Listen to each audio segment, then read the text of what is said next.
I watched The Princess with its writers, Ben Lustig and Jake Thornton.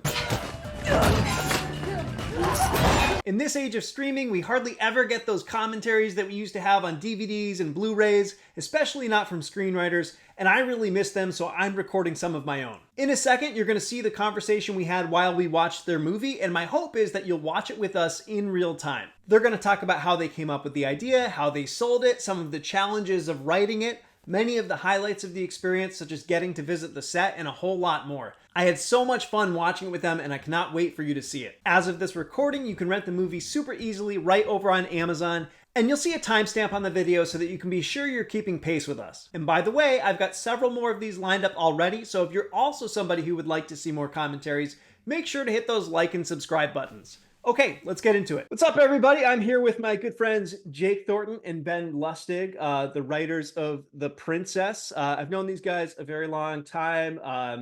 They actually came on my channel before, and we've even experimented with working on a couple things together. And so I'm really excited to talk to them about their movie, The Princess.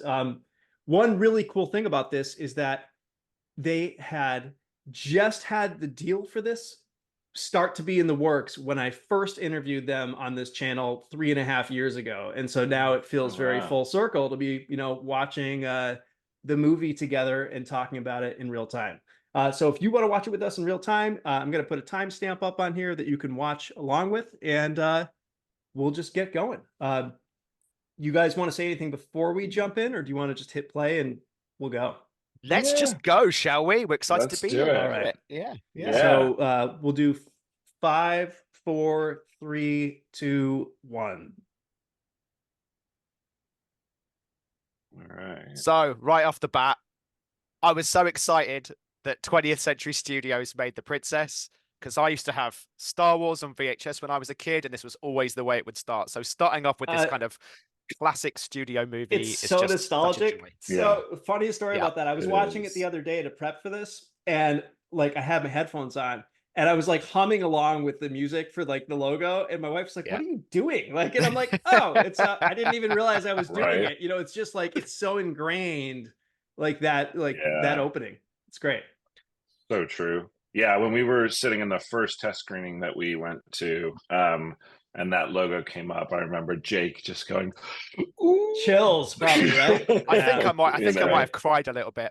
So, awesome. Ben, talk about Yeah. this scene, because this was the very first scene you pitched me when you pitched me the idea for the movie.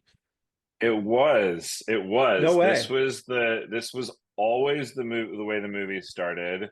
And literally, like when we were sitting getting coffee before a meeting, before like a general meeting, and I was like, Jake, I had this idea, and I pitched him basically exactly what you're going to see here.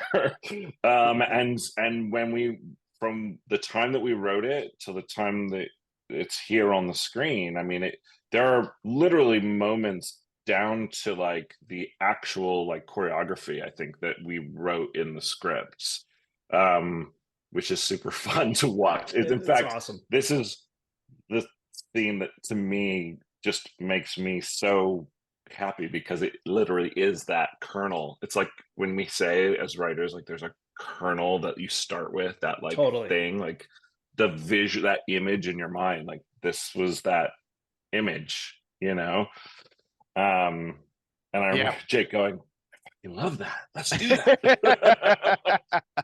I kind of realized no, go ahead. I want you to talk. This is your movie. Well, when we pitched this idea out to our team at first, they weren't sure that this was a movie that was going to sell, because they were like, well, where does it sell to? Who makes this movie?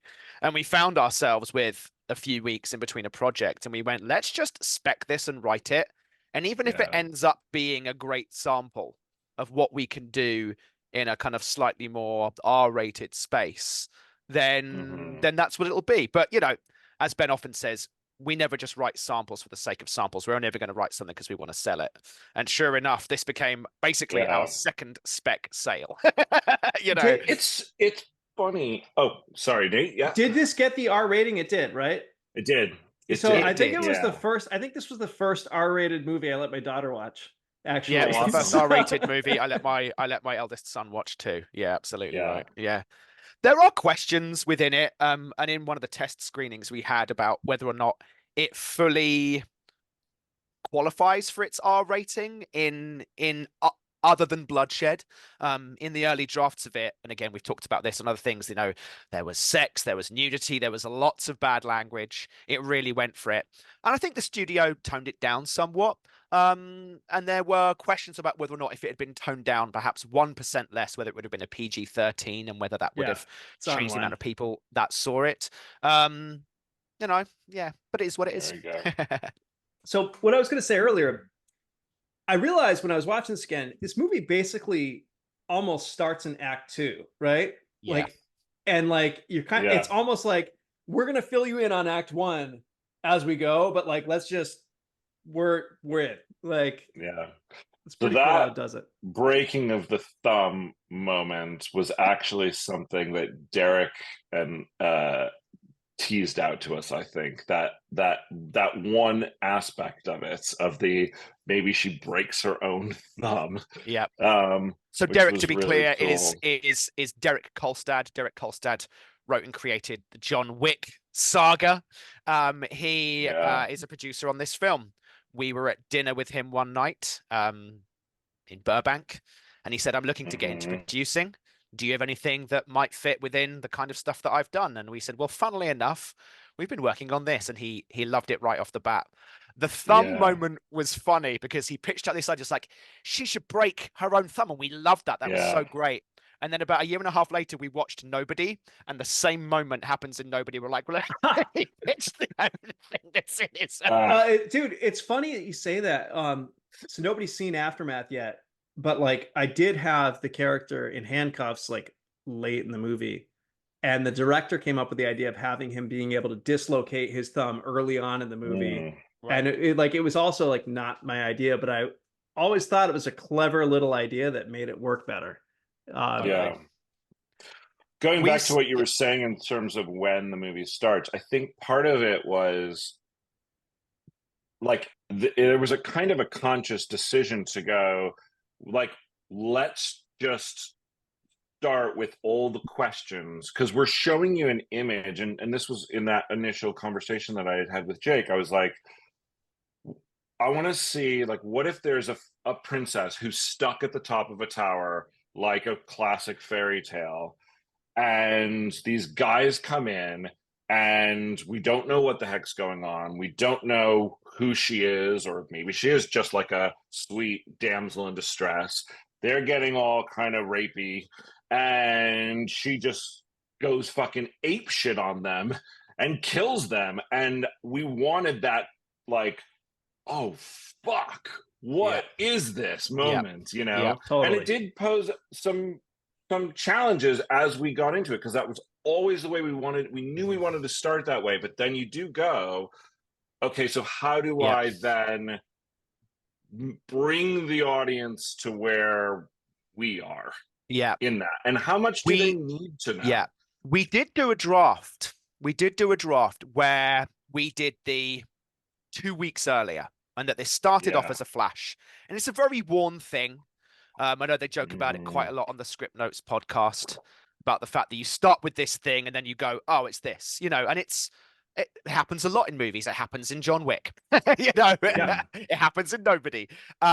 So we made an active choice to not do that. But again, in the draft where it did do that, we then went earlier 2 weeks and we saw basically for the first half an hour of the movie the kind of backstory.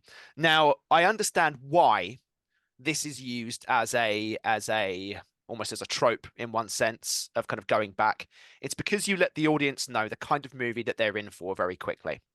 That's something that we always try and do, I think, in all of our screenplays. Go, it's this kind of movie. Don't Totally. worry, it's this kind of movie. It might take a bit of while to get there, but it's this kind of movie. But ultimately, I think we made a choice to go, let's try not doing that because it's so worn. Let's try going, Yeah. pushing it through and going. And in the script, the draft that we ultimately ended up selling, what would you say? About a quarter of the movie was told in flashback, Ben? I think it's more. I mean, I think it was less. I think a quarter is too much. Okay. So yeah, but there were in fact, the version that we sold, the flashbacks weren't even called flashbacks. They were like dream-like memories, I believe is what we kind of described them as.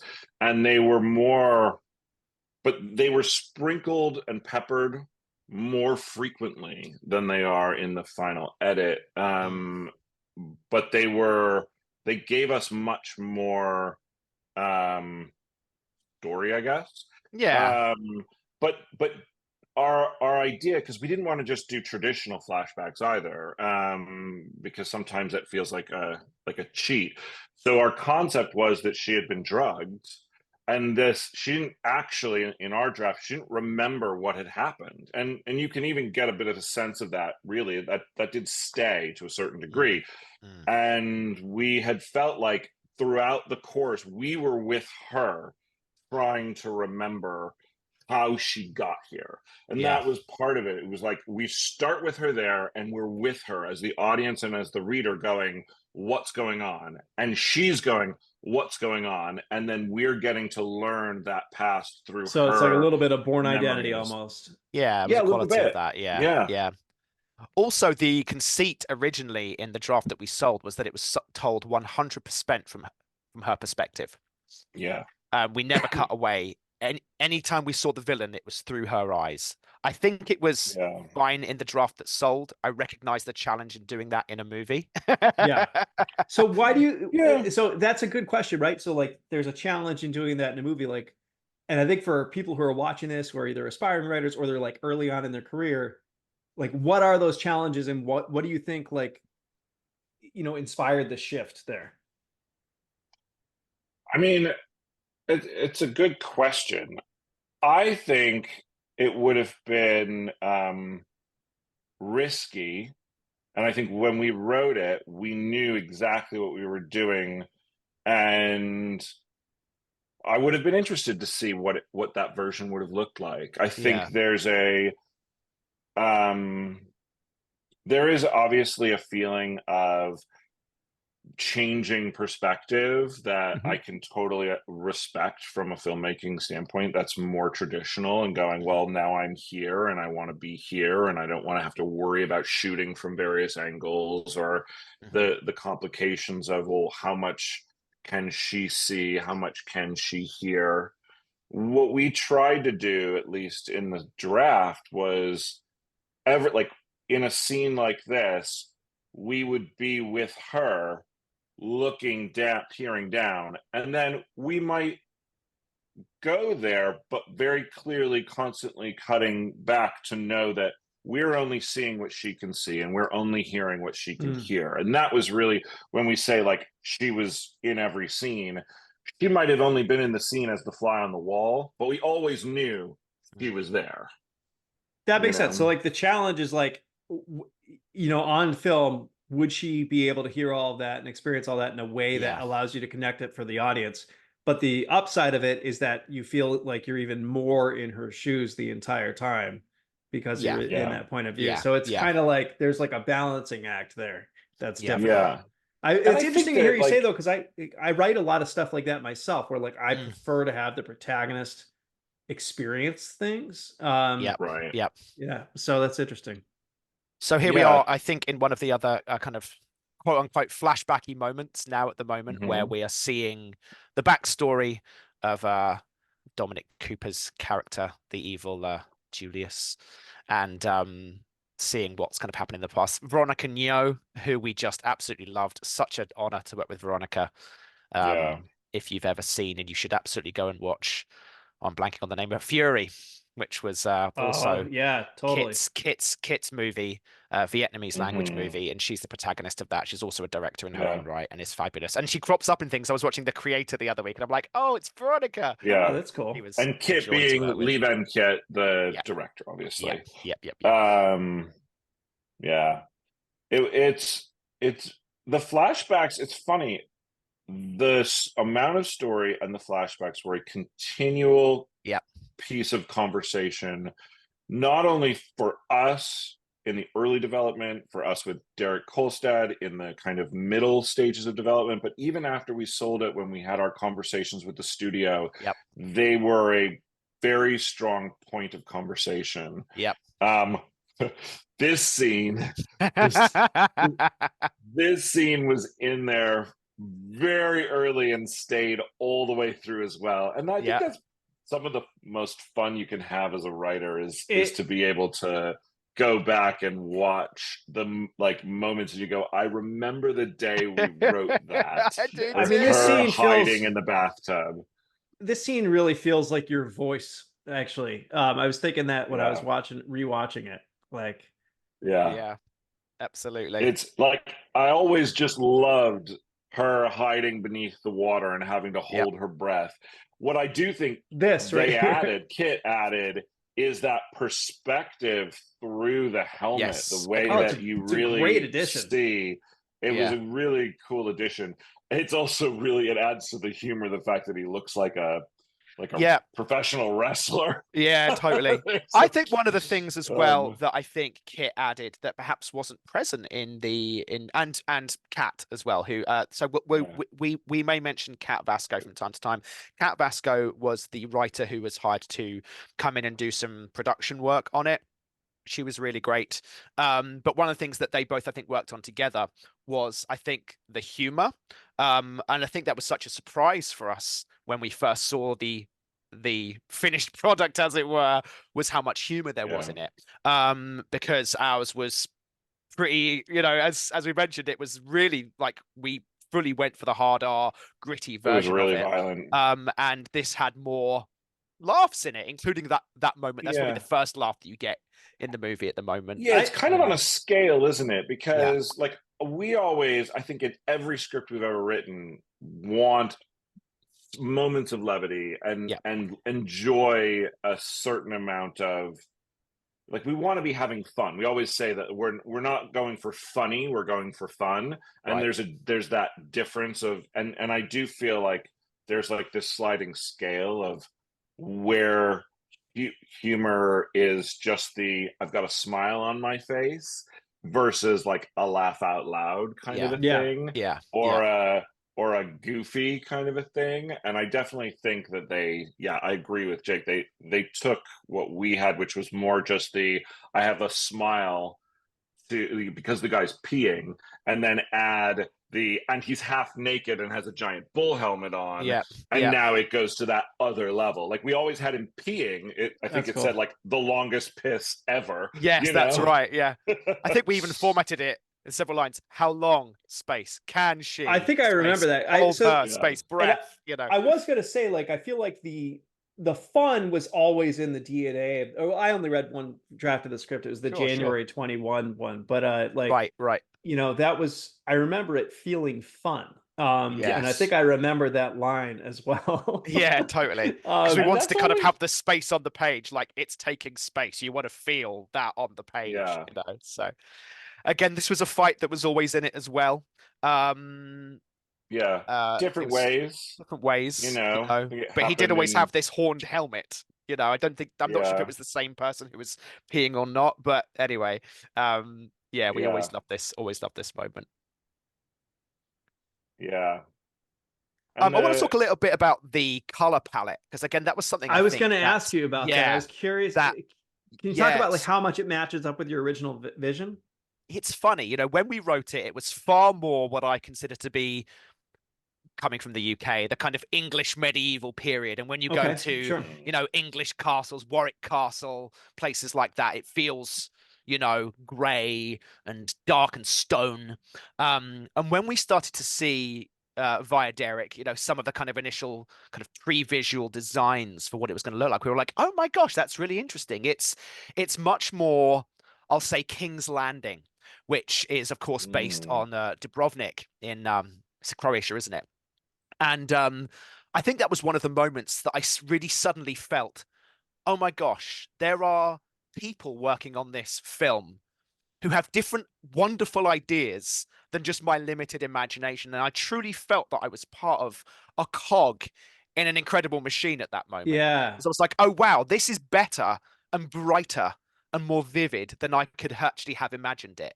You know, Mm. so yeah, I it love was that. a really nice moment, I think, for both of us. I know Yeah. exactly what you're talking about because I had the exact same experience walking onto set for Aftermath. And like the first time I was in Video Village and seeing what it looked like through the camera, and like just the color palette that the DP had come up with and the way the set was designed and the costumes were just different than what I had pictured. Hmm.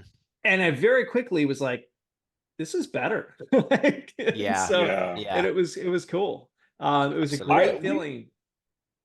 We discovered something, and I think it was an interesting learning moment for us when the conversation came up about day versus night. Mm, And our script, the entire thing took place at night. And when we talked to Kit, the director, and went, you know, we're so curious, like, what what made you choose to transition everything to the day? And he was like, lighting. We were yeah. like, oh, yeah. He's like, I can do so much more. Like, even just the light coming in through the Hmm. windows here and everything, like, that would just be dark.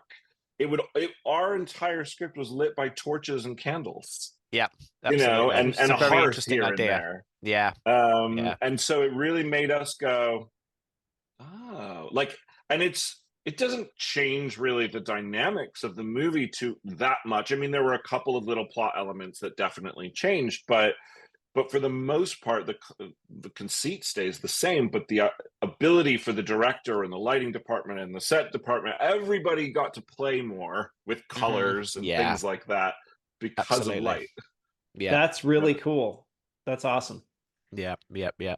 So We you have a guys are little in one of moment in these there. courtyard scenes. Mm.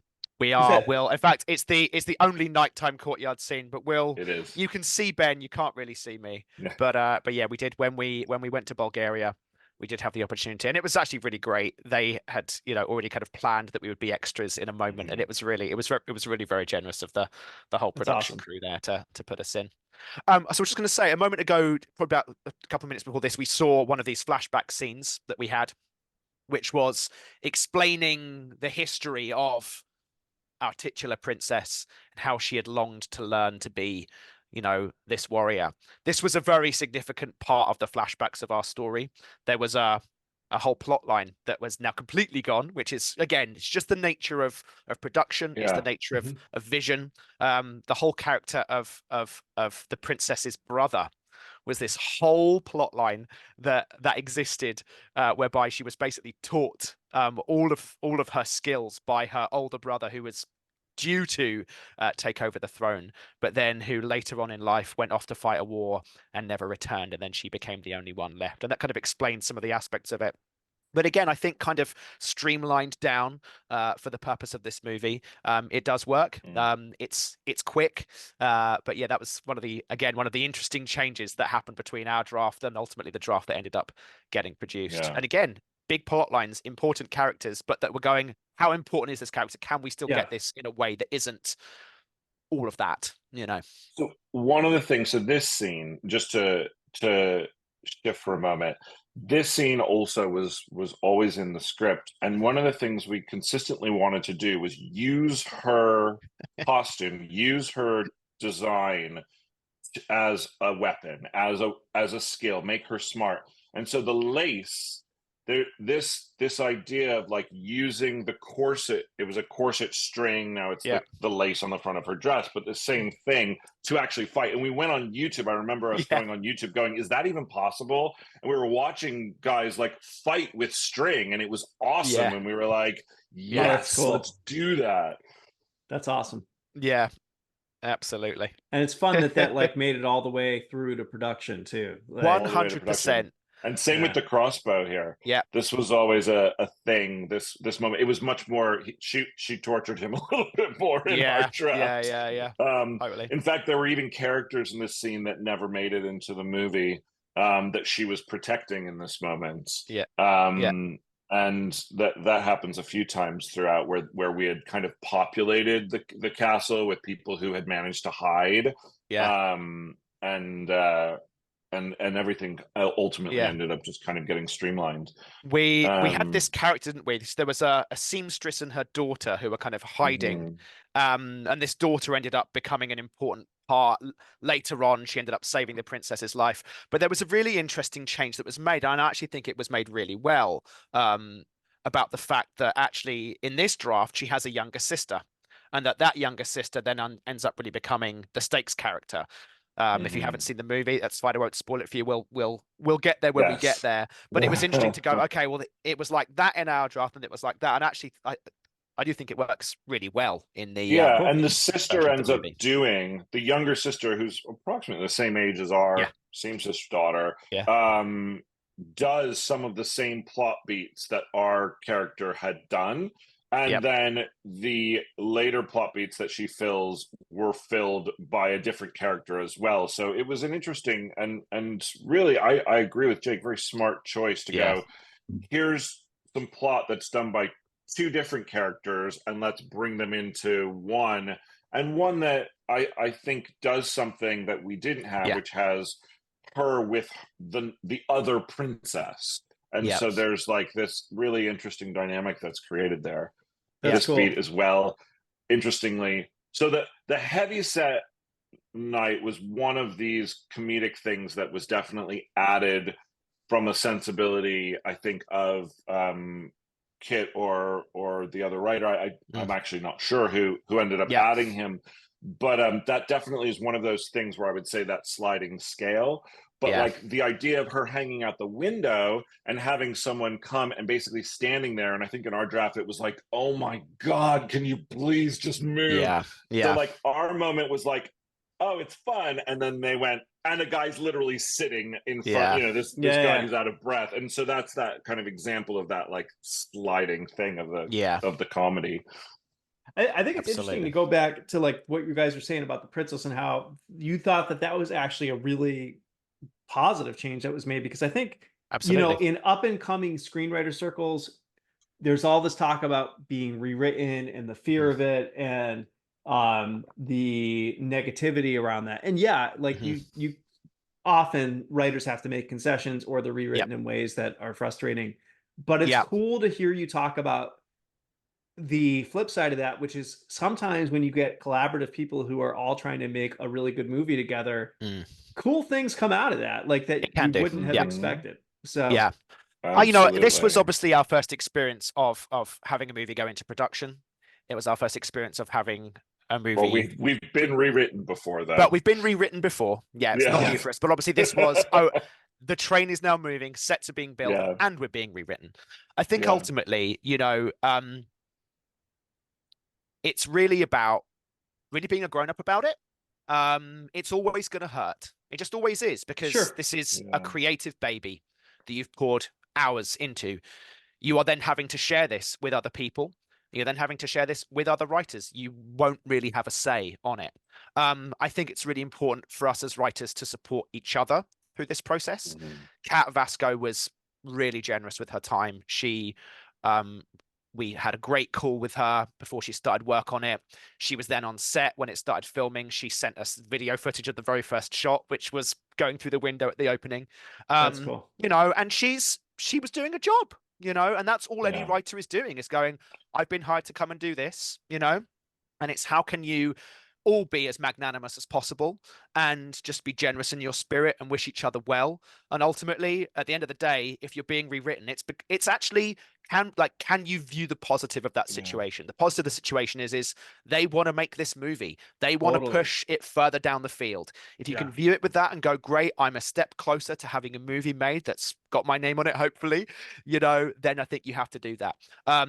You know, we've talked on various podcasts in the past about how the fact that I'd say 98% of the dialogue in this movie is Kat's, you know, based on our scenes, but I'd say the actual words that come out of her mouth are from Kat Vasco. So that's an interesting thing, right?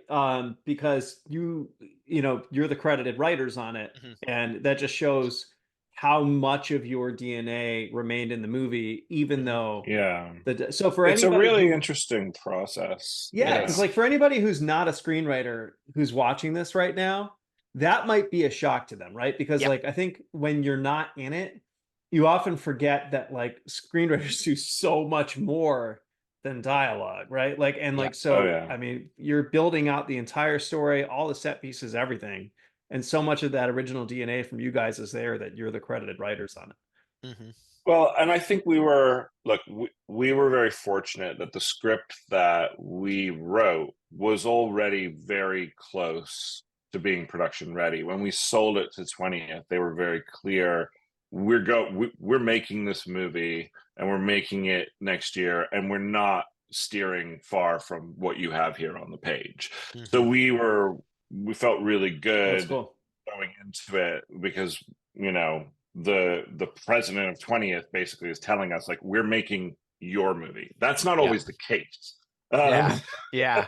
You know, so we were really lucky in that sense. And then also because we had a great relationship with the producers, Yeah. obviously, a great relationship with Derek Kolstad, and we were able to even have a co-producer credit ourselves. Mm-hmm. We were able to still continually get updates and even kind of express our opinions throughout, which Mm-hmm. most writers also don't have the opportunity to do. Yes. Um, We'll also and add then, again. Yeah. Sorry. Go. oh no, I was just going to say, in terms of the crediting, you know, it's too long to do while we're Yeah, watching this movie. you could do But the another hour and a half on arbitration that process, Easily. for anyone that doesn't know, the Writers Guild of America has a way of determining credits on movies, Yeah. and there is a very long and extensive process that goes Yeah. into it. But as you were saying, the DNA is by far the most important Yeah. component. And when Yeah. you write a spec, you hope that it's a situation like ours where someone goes, I'm not just buying this for a nugget, I'm buying this Yeah. because that DNA is the movie I want to make. There was also something very interesting, particularly about, again, we won't talk overly long about arbitration, but there was a technicality on this. So when it comes to features, which one might think that this is, and of course it is, you know, It is, yeah. in features, the arbitration process is you have to have significantly changed like more than 50% of it as a new writer in order to get credit. But because this was made as a quote unquote kind of TV movie, it counted as being arbitrated under the TV rules, and the wording and the verbiage is slightly different and implies that the new writer would have to change even more than 50%. Huh. Yeah. So again, it was one of those I mean, interesting things, you know, in this we would particular have case. ended up with sole credit. I mean, we would have I'm ended sure. up with sole credit no matter how it had been arbitrated, just Yeah, because yeah, of the sheer amount yeah, of what remains on the screen totally. being in the original. I mean, in multiple drafts. Yeah, yeah. But yeah, the rules are different. It's a whole It's a whole long, thing. complicated thing. Yeah, I mean, This dialogue was, yeah, at the end of the yeah. day. Sorry, go ahead.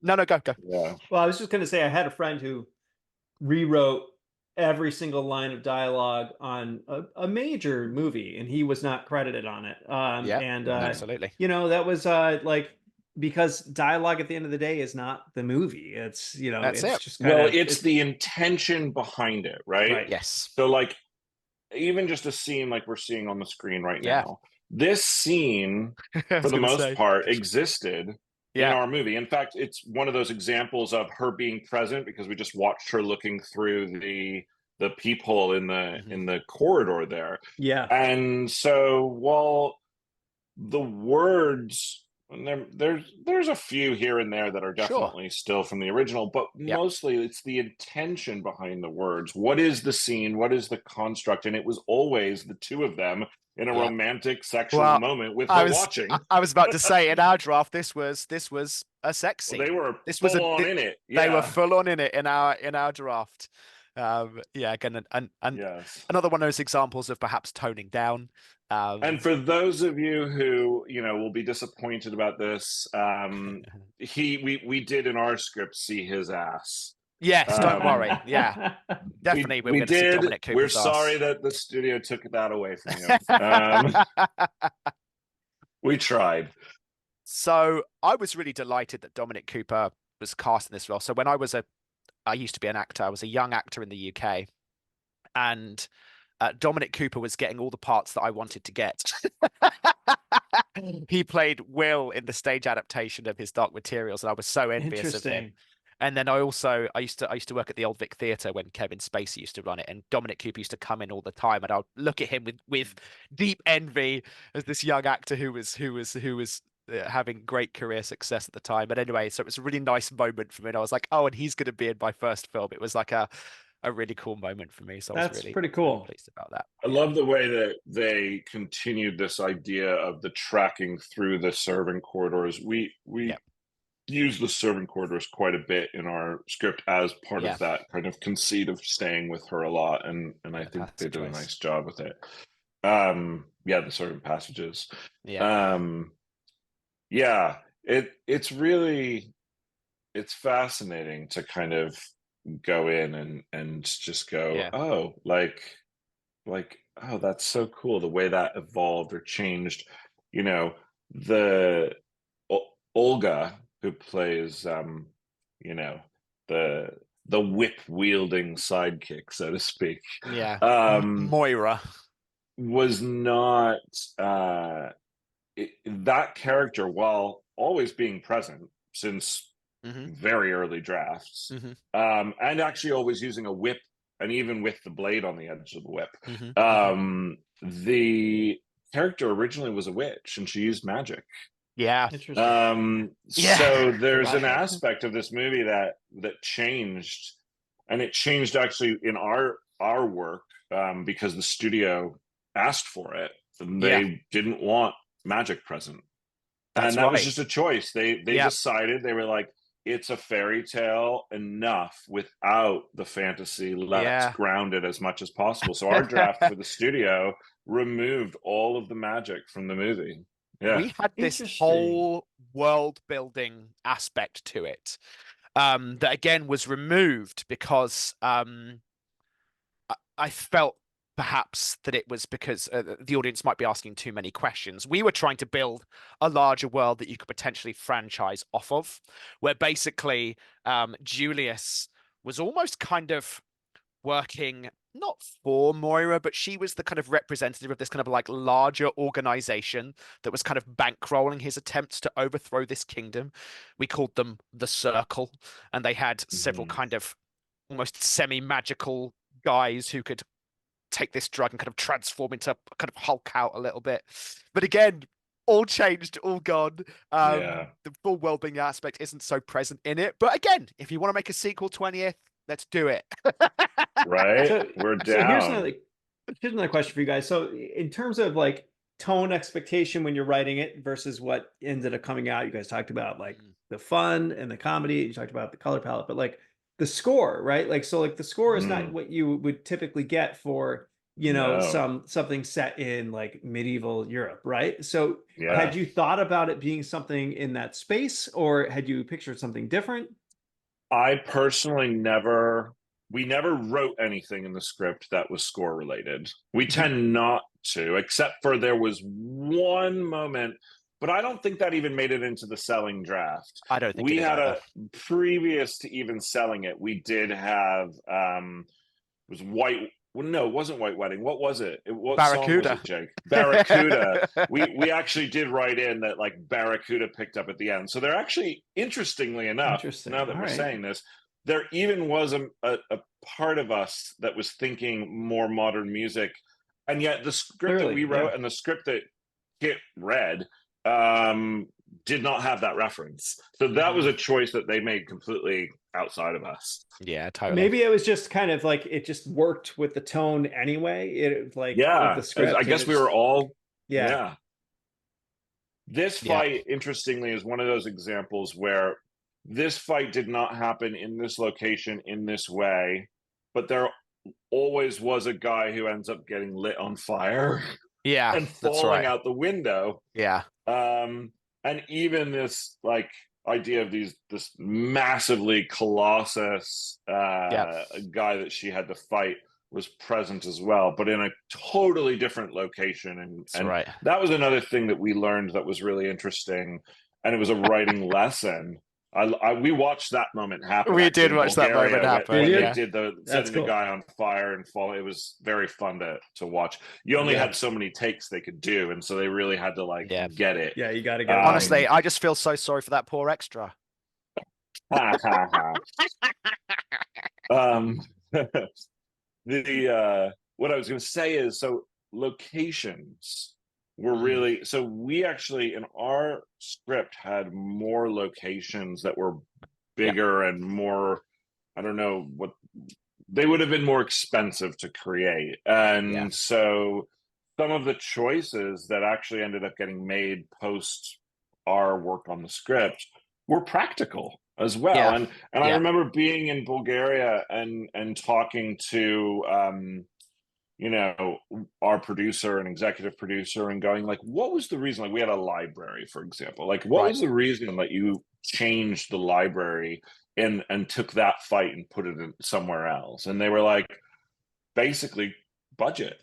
They needed that to build that set for one scene wasn't worth it for them in terms of what they wanted to say with the story. I imagine the majority of this is built too. Is that correct? Well, yeah, I was just going to say. So it's all styrofoam, right? It's all styrofoam. Yeah, all of those walls there are styrofoam. It looks really good. It does look really amazing. Good. Now, you know, it looked amazing in person too. You were like, wait a minute, incredible. What? This isn't rock? Yeah. And it was interesting because it was filmed on the studios. What was the name of the studios? New Boyana Studios.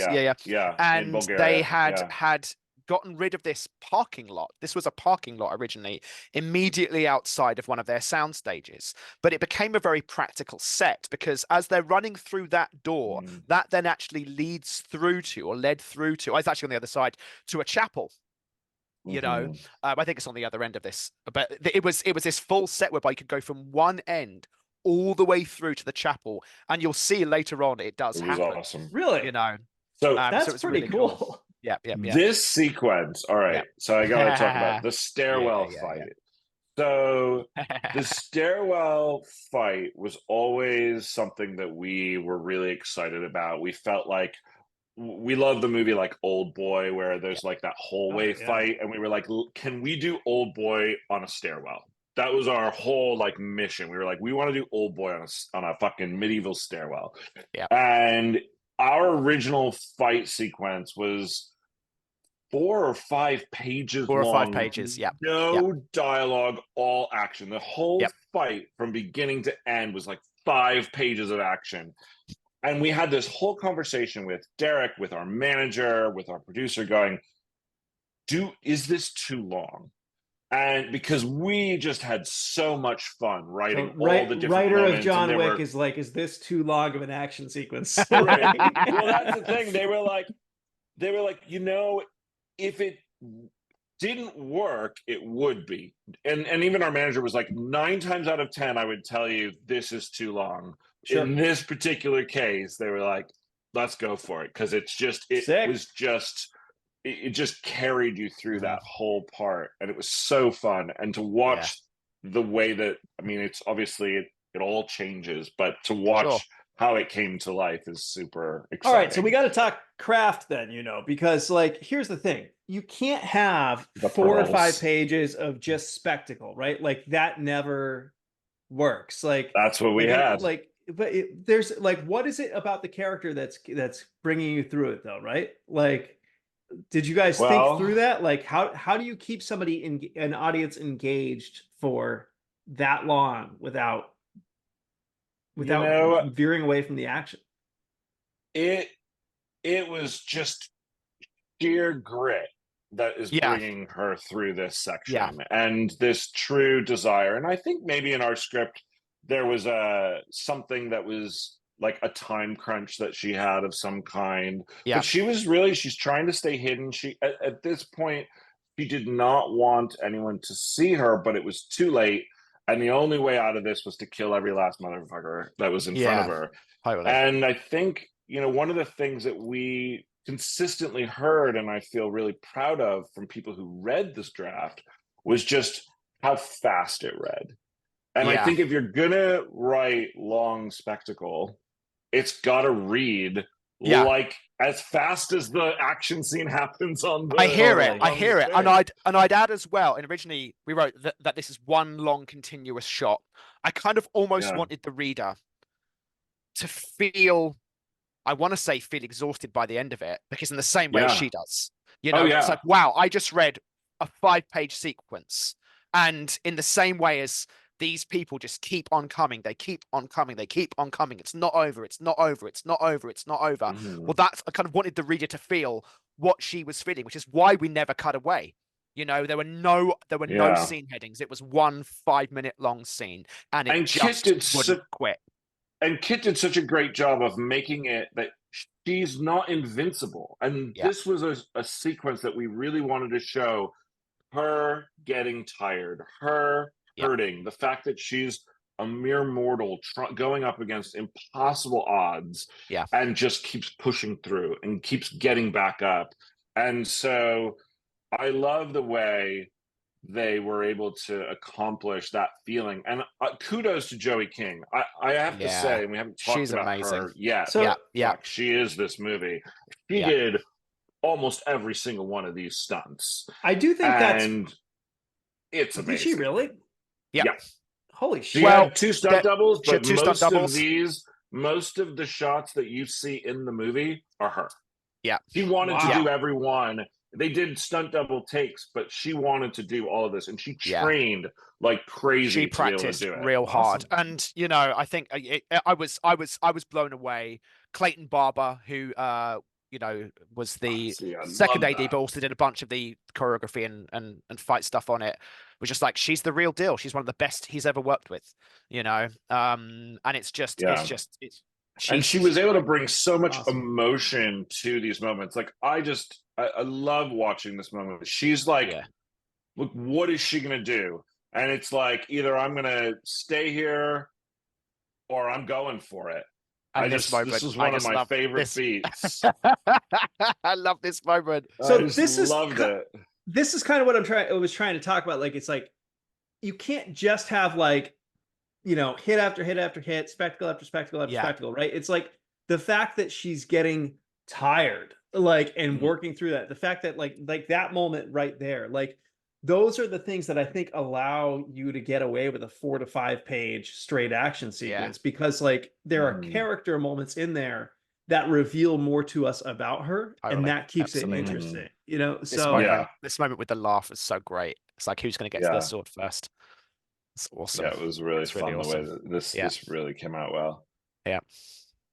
Joey was in it. So as we were, we'd finished the script. We had attached original film. Toby Jaffe was our main producer over there, along with Neil Moritz. And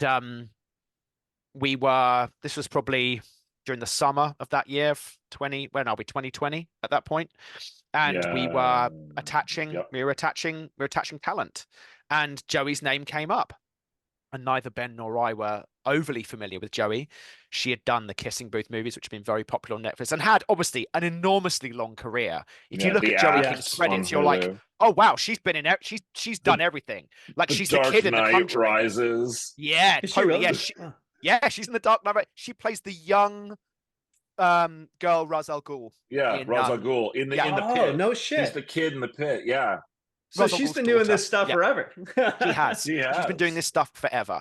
But Anyway, no and we were action like, this. In but fact, no this action is like why this. she was Yeah. drawn to our script. She was like, it Totally. was exciting to her. That's cool. So this moment, I kind of love The banner. The banner. So we actually took this from another script that we'd worked on that we always really liked. And we loved the moment, Yeah. the idea of running around a tower using a banner. This script, I think it actually gotten taken out of ultimately the script that we ended up selling. It was a moment that was in various versions of it, but we just loved this moment and we put it in here. There's never a wasted idea. There's never a that's wasted something idea. I think, for writers out there who are like, oh, like this script didn't sell or this one goes in the drawer. It's like, yeah, but there's good ideas in there. Totally. And I'm and doing you can some of that right always now. pull from that well, you know. I'm doing some of that exact same thing right now, actually, on the spec I'm working on right now. That's great. Absolutely. This is one of my favorites. So this is where I'm talking about emotion, and I think and for us, it was so important to constantly be checking in with her. It was one of the things too that I was really proud of from people who had read our script, is they felt like we really captured her. And Yeah. as two men, obviously writing a female protagonist, that was really important to us to do our absolute best to do. And there was a scene, and I can't remember if we flashed back during this or not in the original. We Yeah, I think we did. Yeah. probably Yeah. did. There was a variation of this scene There was a always. Yeah. variation of this scene where she's like hiding in this closet Yeah. essentially, and just breaks down. And she'd been through that stairwell fight. She was hurt. She Yeah. was bleeding. She didn't know what to do. Her family was still at risk, and she just fucking like broke down in tears. And Yeah. it's such an important part of her Yeah. journey to pick herself back up out of that Yep. place. Yep. And I was happy with the way, I mean, Joey's just so brilliant at that kind of stuff. I felt like she did such a great job. She did. Yeah.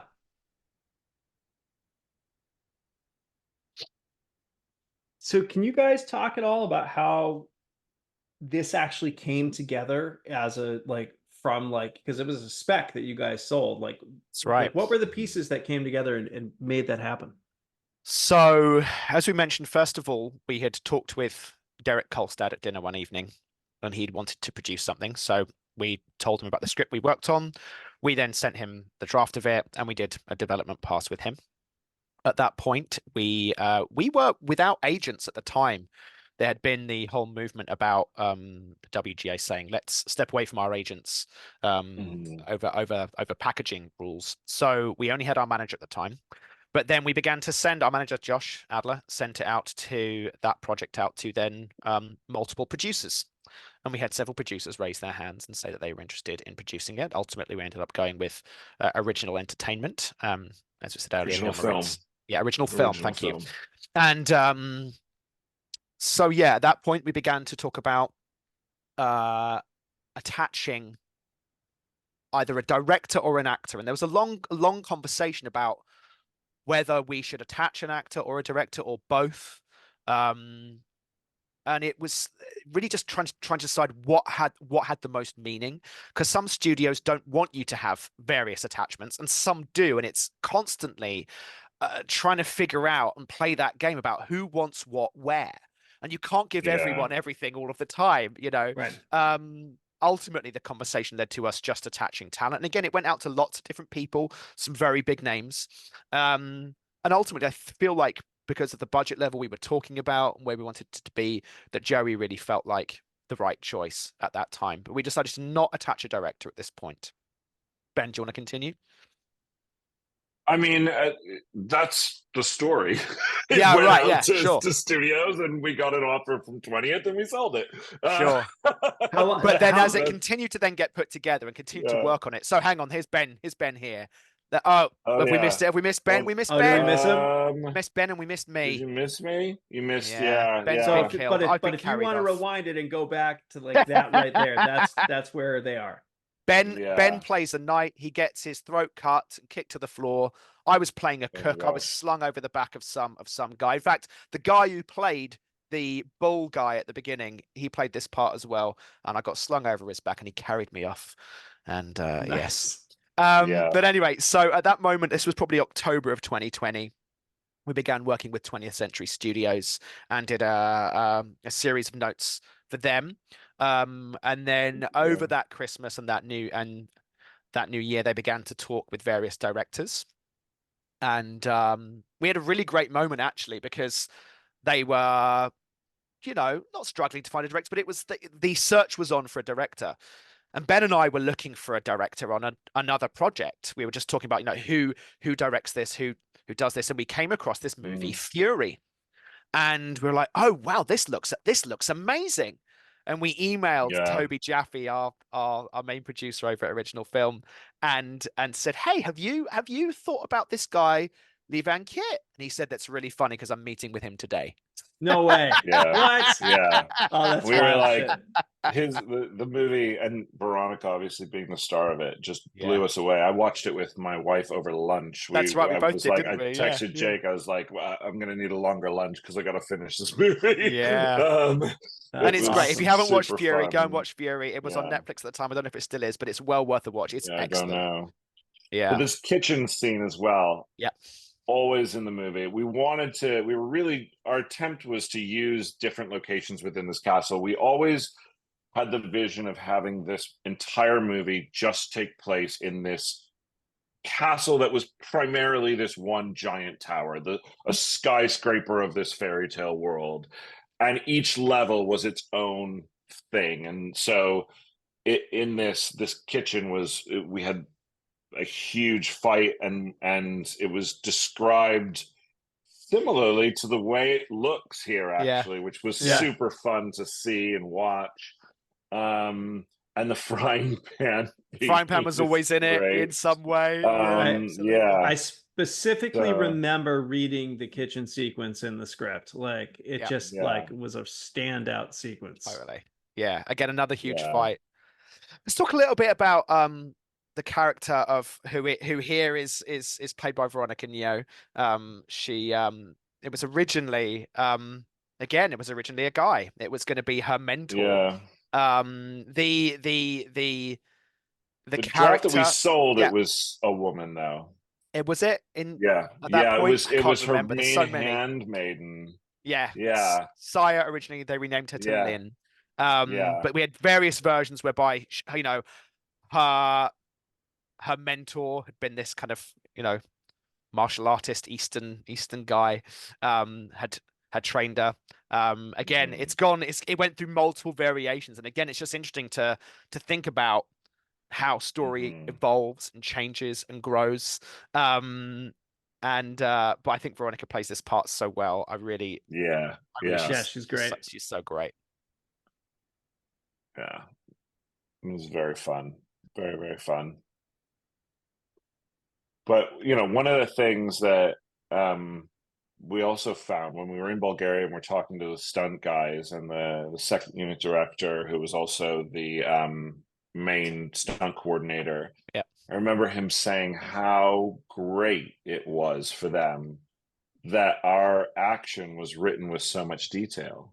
And it was kind of, we didn't really know, because sometimes as a writer you go into something going, well, that's this person's job, they'll figure that out, so you just write, and and they fight and it's awesome and blah blah blah. I think there's a tendency for, and we've even talked to writers since, who go, really, like you wrote all the action in that? And we were like, yeah, like we really felt like, as like for the read, we wanted to create the movie as 100% it is in somebody's mind. I don't understand why you wouldn't want to do that, but it is interesting how many writers don't.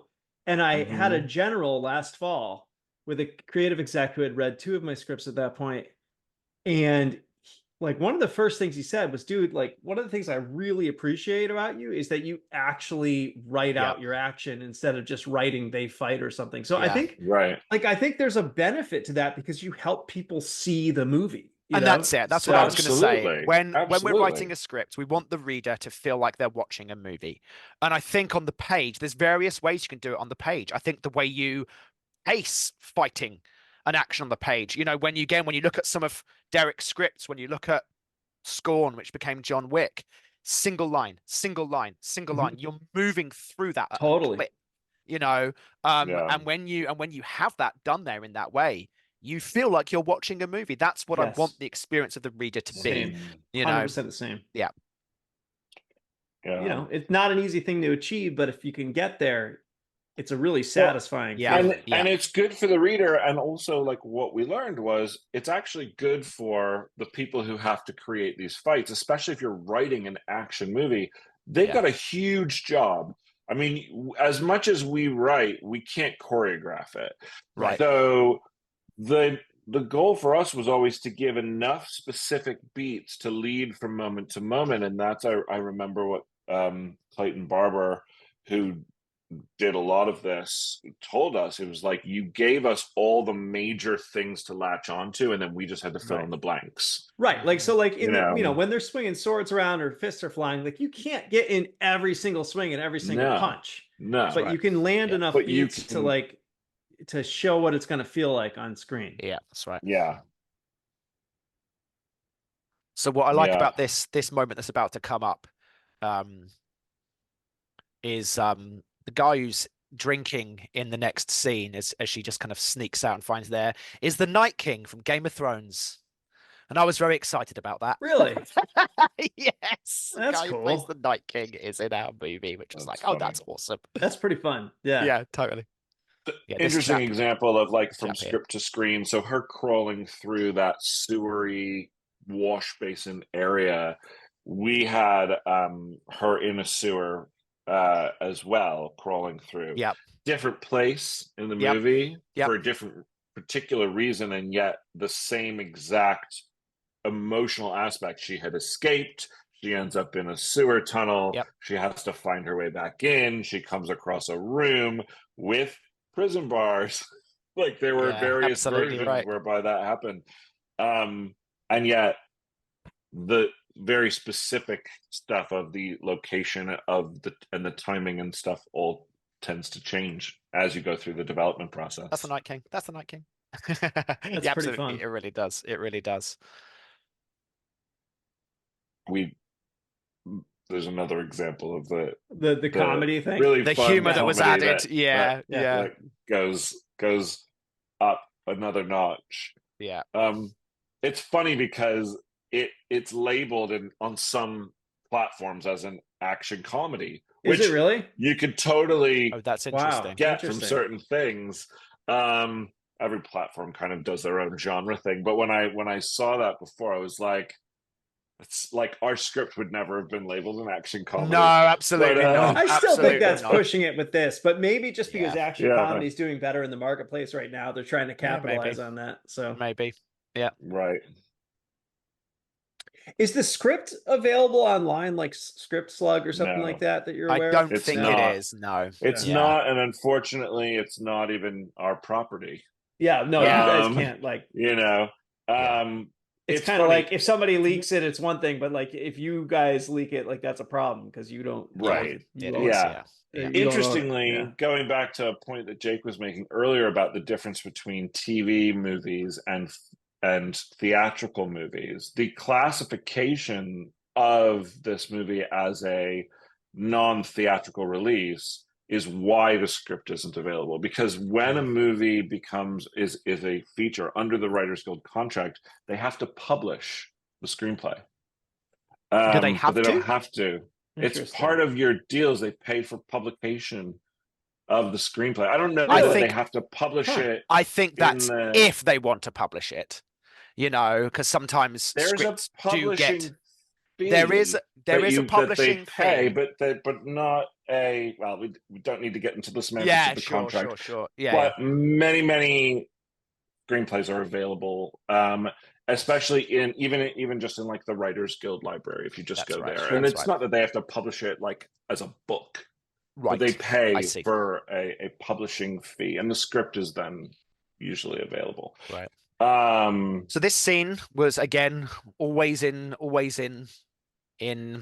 our script. We're entering into what we would deem perhaps to be the darkest moment. She's just freed her parents, but they've just been re-kidnapped. She's been captured. The all is lost moment. The all is lost moment. There was always this moment where again there were different versions. Now I think in the version that we sold, this was the moment actually where her father was killed. We had this moment where ultimately he decided to sacrifice his life to save his daughter. And one of the things I think that was was killed in the courtyard? Killed in the courtyard. Version? That's right. He was. Yeah. Julius had him in the courtyard and said, come out right now. I'm going to kill your father. And he went and he ended up stabbing himself. But there was also this scene, right? Because then it was immediately after. She was then captured immediately after. And so it was, I've lost my father. I'm captured, and then you'll see what happens in a moment. Yeah. One of the things I think that was changed, and again, I have mixed feelings about it, was that No one really dies in this movie on the good side. Again, I think it was a choice made by whomever. Probably related I to that whole fun to comedy spectrum it thing, might have right? been. So It it's might have like been Mm. the if you kill tonality like of the her movie. dad, like Yep. it's the It comedy gets maybe doesn't dark. land as It gets hard. dark. Yeah. It does. Yeah, Yeah. So both interesting. the character Because in the of context of your script, like that worked really, really well. yeah. Like, And again, you Mm. stuff kind of go like, well, why was this change made? How can I view that and go, well, would that have helped it get made if it wasn't? And ultimately, it might just come from as a script and a project develops. You know, how is the studio feeling? How's the director feeling? How are the producers feeling?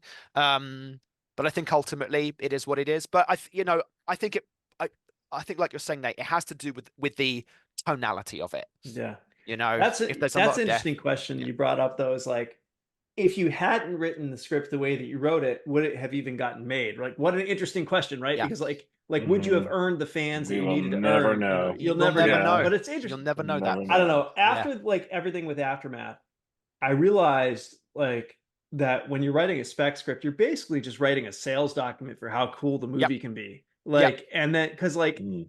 you don't know what's going to happen once it That's leaves your exactly right. hands. Like, Yeah.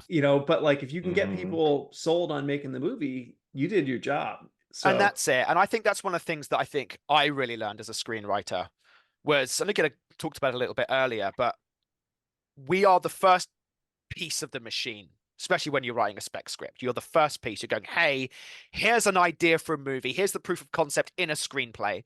And then you sell that screenplay to a studio Mhm. and they then own that and they can do whatever they want to do with it, right. and it changes and grows and you probably get replaced. It's very, very, very common in the studio system to be replaced as a writer, and it becomes something else. So I think it's about how can you separate your ego out from it and go, oh yeah, I'm creating this document. Again, this moment always in the movie, we loved it. Great moment. Yeah. We're falling into the moat. It almost feels like if you hadn't had that moment, I think it would have felt like it was lacking. Like, you Right. know, Mm. it it Mhm. feels like it belongs there. Yeah. Yeah. Yeah. It was always this. I mean, it Yeah. wasn't this specific flashback No. actually, but there Yeah. were variations of Yeah. different types of flashbacks that happened here. In one point, it was one long flashback. At another point, it was different pictures of flashes. It's just gone through multiple iterations, Yeah. but it was always the Yeah. memories that bring her out of what should be death and push her again through sheer grit and Yeah. will to Yeah. get back up, you know.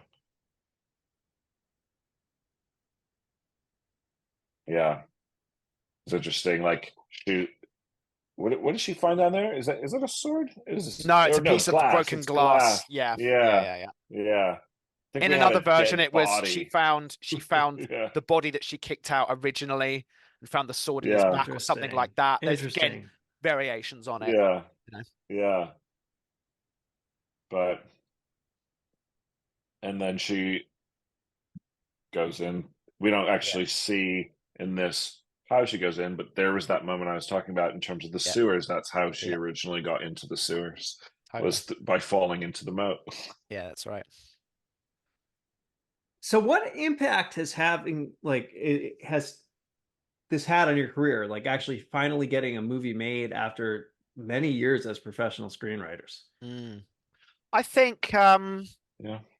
you know, you are at that next level. People go, "Oh, you are produced screenwriters." People can see your work. And also the fight never stops. You've never quote unquote made it. One of the things that Derek Kolstad always says is we work hard so that we can work hard. You know, you are you're only ever as good as the last script you've written. Um, so while it has taken us, I think, to being and be able to say we have produced screenwriters, here's our work. Um, you're always going to be judged on what you've last written or what you've last pitched. And it's one of those careers whereby you constantly have to keep fighting the good fight. Yeah, that tracks. Yeah. I think, look, had this movie been a theatrical release, had there Mhm. been a box office to actually point to, Yep. I think there'd be different things that it could have potentially different doors that it may have opened. Mhm. It was released still during kind of pandemic-y Yep. Yeah, era definitely. on a streaming platform that not everybody in the US had.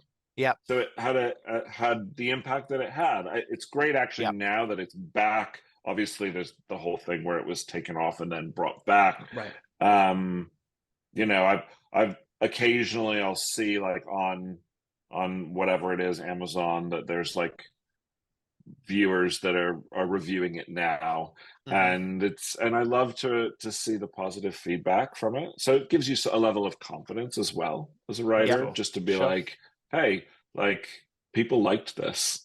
Yeah. You Yeah. know, it's got a tomato on Rotten Tomatoes, and not a Yeah, splat. that's good. Um, Yeah, I mean, so that's uh, the thing is like getting a movie produced is a miracle, and like getting It one is. that you can feel proud about and that people like is like, I mean, it doesn't always happen like that, you know. I mean, No. it takes Yeah. so much for yeah. a movie to become a good movie. Like a lot of pieces have to Mhm. fall into place. Yeah. And it's all out of your control as well.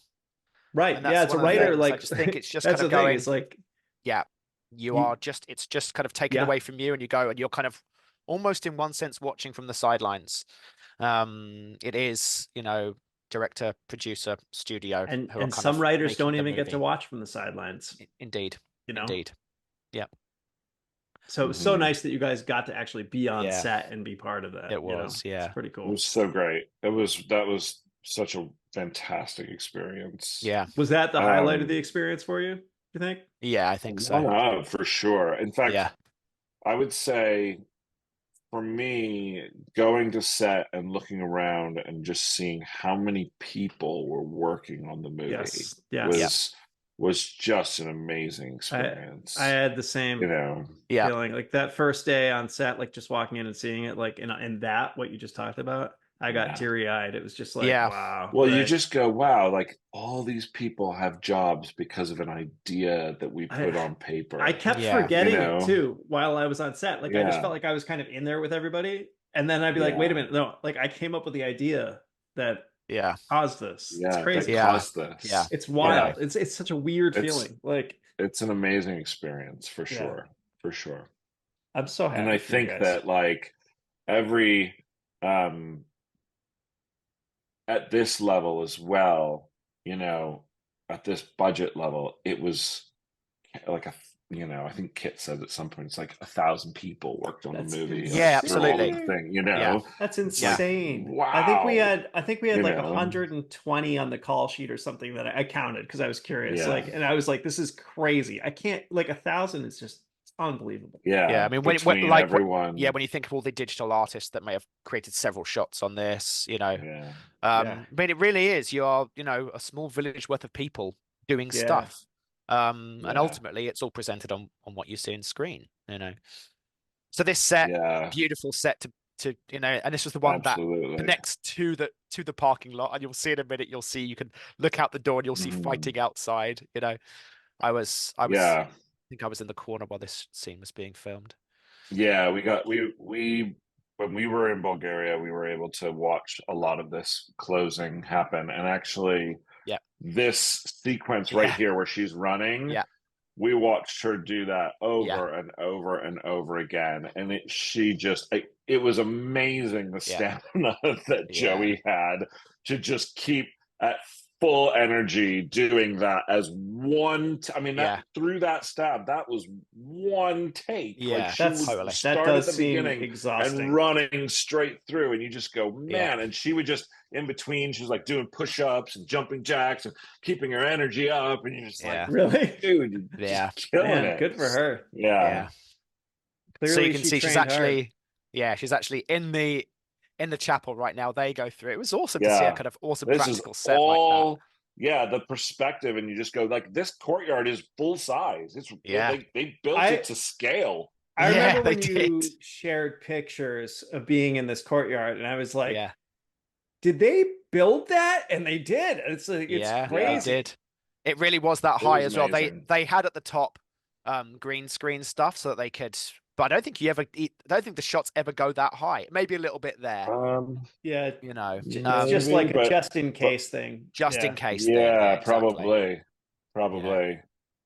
that's incredible. Yeah, So yeah. one It of the things was that we really wanted to good. do, and that the costume designer Verity wanted to do as well, was, obviously she starts off in this wedding dress, and then slowly but surely she rips off, tears off a sleeve mhm. here and there, until by the end she almost looks like this kind of Amazonian warrior. So the costume change that she's going through over the course of the movie is, kind of indicative Symbolic. of who Hmm. she's becoming over the course of this movie Yeah, too. Yeah, it's So and yeah, it's a ours cool were thing. even, I think, slightly more dramatic in that we really kind of had her take. Not only does she change, but she's using her costume so that right, she took her corset and like yeah, used the bone of the corset as like body armor, and yeah, like totally, she yeah, was, yeah, yeah, it, stuff like that that. that metaphor, Yeah, and that her symbolism was hairpins and really everything Yeah, like there. that, and like absolutely, yeah. so it's Yeah. cool. And this whole thing of the end of her running through the courtyard and getting to the chapel before the wedding is the way it always was envisioned, which is great. Yeah, And the climax definitely changed multiple times. it did. Yeah, it Um, did. Yeah, but this whole part, um, was always super. And so to actually be there while they're shooting this, which is a scene that was always something that we had imagined, was also really fun. Not just to yeah, see it Awesome. on screen, but to watch them actually Yeah, bring it to life. yeah, that's You so know? yeah. great. That's so Yeah. great. Are your like pictures of being behind the scenes there up on your Instagrams or anything like that, or A are they couple, public a or? couple are there's a Maybe couple on there. I Yeah, don't really have much public social media anymore. So Oh, well, yeah, yeah. maybe I'll I'm if less active. you're cool with it, maybe I'll drop the ones that Jake's got like right in here or something, just Yeah, so Yeah. people totally. can see Yeah, it. yeah. Like, We Yeah, so there's had a joint Instagram that's probably still there. In fact, I sure. know it's still there. That is Yeah, public, and there might be some pictures yeah, on there. I can't okay. remember what I posted there. yeah, sure. This was so awesome to watch them Yeah, shoot. totally. It was Veronica's just like so good. There was this whole shot I remember that's not in the movie, and it was where she flipped some guy up upside down, then like almost like did like a neck breaker Oh move yeah, on him. was that not in there? I Not in thought the it was movie in just the end. really. It's not Oh, in the I And almost movie. so want to rewind it to see, because it was during the running, and Yeah, she no, was it's running not. and she was behind, and it didn't make It's it in, not huh? that. It's not the one where ultimately like his head was between her legs, and she like just like was gonna like break his neck. It's never made Yeah. it into the movie, and we so remember Wow. like watching it going, "Oh, that looks We're really like, bad," so oh. you she's know? just that Maybe it skilled, looked huh? too Like, violent. Yeah, I don't know. There were definitely maybe. choices that's made. cool. Of Yeah. course. Yeah. Obviously, Violet, the younger daughter, was not in our draft, Yeah. but the wedding was still the climax, because what he was doing in our version was marrying the mom, Yeah. because the dad had Because the died. dad was dead So the by this. Yeah. context of all of it was still exactly the same in terms of running to stop what was Yeah. ultimately Yeah. going to happen in this wedding scenario. Yeah. There was always a fight here between the character of Moira. I don't think her name is mentioned in the ultimately in the movie, but her I name's don't think it Moira. is either. And Yeah. and originally when she was a witch, she conjured this fog to fill the courtyard. And so this fight Mhm. was kind of played out in fog. You couldn't really see her. And she was Were kind of you there when she well, tried when they tried that, Jake? Were you there on that day? I can't So remember. we changed it from when they told us to get rid of the magic. We Yeah. changed it from fog to smoke, and so she Oh had these like yes. smoke bombs, That's right. and this, instead of fog, the script had her filling the courtyard with smoke, so that it still had this kind Oh, of like cool thing. Well, they right. tried it, and the smoke was so difficult for them to Yeah. work in, I can breathing imagine. wise. Yeah. It was stinging their eyes, that Yeah. after a few attempts, they were just like, nope, done, smoke's Yeah. cut. And Totally. that's what Yeah. happens That's what happens. like you just don't like. There's no control of it. You go, you know what? We have today to shoot this scene. Wow. The smoke ain't Interesting. working. Yep. No more smoke. Yep. That's absolutely it, isn't it? Sometimes you just go like, here's what's happening. The train is Yep. moving, and we got to make some choices. It's And we gotta crazy how shoot much of this that scene, stuff guys. happens in filmmaking. Yeah. Yep. And you just go, So- that whole plot element then goes. She Yeah. doesn't have smoke bombs anymore because it doesn't come in. That's You crazy. know? So I'm just realizing, like, not only is it often uncommon for writers to be allowed on set, but like it was especially a big deal Well, for you guys. I'm 'cause this was in the- I'm gonna pause you for a second, Nate, because actually, with the WGA, and if you are a WGA member, you are actually as part of your thing, they actually really want you to go to set. Interesting. And you actually should be invited to set. Well, I think it's as part of the contract. part of the contract. So if you're not being invited to set, you need to say, well, hang on a minute. Is there I a need to get your violation people- there? Because like I know There- that happens to there people, is. like not There just is. non-guild members. So yeah. it's difficult because it's political also. They yeah. don't a lot of, I mean, luckily for us as co-producers, we were very much welcomed and they paid for us to fly out there and put us Yeah. up in the hotel and everything else. They were really They generous. do yeah. not have to do that as part of your No. contract. No. However, you are legally entitled to be on set Interesting. for I don't know the duration, but Yeah. you are if you are a writer on the movie. Yeah. But there's always the politics at play. It's like, are you going to fight for that? Are you going to make the Right. studio, leave them with a bad taste in their mouth because Yeah. you Yeah. were the guy who had your agent call and say, no, you have to let them on set? It's unfortunate. And there's, I think, a lot of feelings of, do we want the writer there? That are they going to interfere with the director? Is it going to make it uncomfortable for the actor or the writer who's the more recent writer? We got really, I think it was really fortunate that we had great relationships with everyone, and no one, in fact, they were really, the whole crew and cast, everyone was Yeah. really excited to have us there. Yeah. That's It cool. was It was the great. most amazing moment ever. The night that we actually were extras, they stopped after filming. They brought everybody, all the cast and crew forward, and they brought us up onto like the steps of Yeah. the courtyard, and they like thanked us. Yeah. And No it was way. just Oh, like, that's it fucking gives me awesome. It was really- chills, like, it was- right now. Yeah. It was That's amazing. so cool. It was really, the producers were wonderful. Kit, the director, was Yeah. wonderful. That's great. You know, they really treated us with respect. And it's not like, oh, I demand Yeah. respect. It was just like I Yeah. felt honored. Felt You know, valued, Appreciation, you know? Yeah. appreciation exactly. for Yeah. sure. That's Yeah. cool. Yeah. That's awesome. I was gonna say, like, it was also the height of COVID, like protocols and everything. yeah, like that, oh, right? yeah. So like, It really was. like, because when I went on We set, all like, were in masks, they were getting still tested in every day. place. Yeah. Yeah, but I think it was like at the height, like in terms of like strict procedure, right? Yeah, like, there were. So Yeah. they weren't letting a lot of we extra were people. back. I mean, for a Yep. period of time, they weren't even not doing production. They had like halted Right. everything. So Yeah. we were Yeah. a little bit further past where obviously movies were getting made. Yeah. But you had to get tested every 2 3 days, 2 or 3 days. Every Yeah, 2 or that's 3 right. days. Yeah. And there were a lot of restrictions. You had to have a KN95 on you or Yep. whatever it was. And Mhm. it was interesting. There were issues there where they were worried a couple of times whether they would have to shut down due to COVID. There were a few cast members, There were, either crew extras members. or crew members who got Yep. COVID during that Yep. period of time. That's right. It happened on my movie. Yeah, that's right. Like where like one of the cast members got it, and it resulted in 4 people not being able to shoot their final scene, and they had Yeah. to like put body doubles in, and just That's right. crazy. This scene originally happened in the catacombs. That's It was right. actually underneath this. Again, I think Really? a product of, are we really going to build this set just for this one beat? We can Yeah. just have the fight in the chapel. Yeah. Which now, thinking about it, like that's something that Jake and I start to think about as writers when we're writing do. it, because you go, I'd rather be the one to make that We- change than have we did them it make yesterday that change. On our latest spec, we were like, Did we you? don't come back to this location ever again. Do we need it? And we went, nope, let's change it. Yeah. Interesting. So, 'Cause you go, and again, just like, because like you want to have as much say as you can. So if you make those choices proactively, then your version will end up still being there. Right. that's exactly right.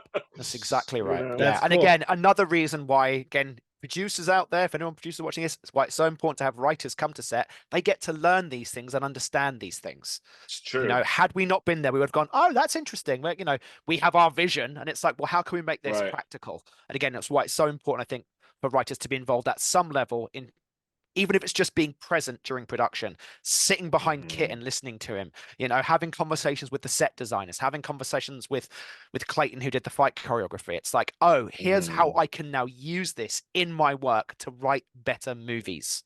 You know, Makes so much sense. it does. Yeah. There was a subplot storyline that in the original drafts was happening outside, whereby Joey's character, the princess, had sent a carrier dove to find help from a neighboring kingdom. And so there was a bit of a ticking clock for the villain as well, going, I need to do this before this other army potentially gets here. That's right. And that was obviously taken out. Again, I even talked to our producer about it. The idea of building a set with all the carrier pigeons, they were like, yeah, we don't have the money for that. Right, yeah, totally. So they got rid of that, but then they still were going to do the people showing up at the end. And That's I right. remember being there, and I was there while they had like the guys on the horses ready to do it, and they were like, it just wasn't working on the day. Like they shot the scenes. That's right. And they ended up just choosing to end it obviously the way that it is about to end. But the decapitation did always not always happen. It did happen though. Yeah, it did. There was one version. I think actually, you know what? Maybe it did always happen. I think it did always. I think we always. Yeah. It didn't happen publicly this way. Right. Exactly right. Yeah. It's funny. The decapitation is the one moment that I feel like people go, "Oh, that's why it's R." That's why it's the R. way they built that fake head, and when you see the fake head, and you're like, "Holy shit, this is like." Absolutely like right. Really creepy looking. They must have cast Dominic's head, hasn't they? You know.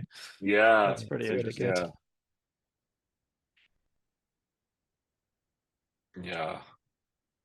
It was a nice moment. I remember this was a whole conversation, obviously, because we didn't have the script we sold didn't have the father alive, but then we were told in our studio conversation, they were like, we don't want to kill the king. Yeah. We want the king to pass the torch to a certain degree. Right. But this scene, I think they were doing rewrites. Yeah. I mean, just to try and figure it out. Yeah. For a really long time. I can't even remember at this point what our version was, but it had so many different variations on how are you going to end this to have, and it was really important to Steve Asbell, who's the president of production at Fox, to have the emotional moment at the ending. It was always, I have to give him a lot of credit as a really great executive, because he was always thinking about emotion. He was always thinking about what do we feel in this beat, and he wanted the dad to be alive because he wanted to feel the emotional connection between the father and the daughter in this beat. And I was I respected that a lot. It's it's a culmination, I think, of the story. There's a relationship issue presented, albeit in flashback earlier on, and then you realize their relationship is now fixed. The original ending, per what Ben was talking about, I really dug it. It's okay what they've done with it here too. But the gates open, this horse comes in with a knight on its back, and she's just there. And he says, where's the king? Where's the who are you? She sweeps his leg. I'm the princess, motherfucker, was the way it originally ended. Literally the last word of the movie was motherfucker. And of course now there's no profanity in the movie whatsoever. Yeah, I know. There's not one, is there? There's not one. Not one F-bomb. And they have the R rating. They could have done it. That's so I could have done it.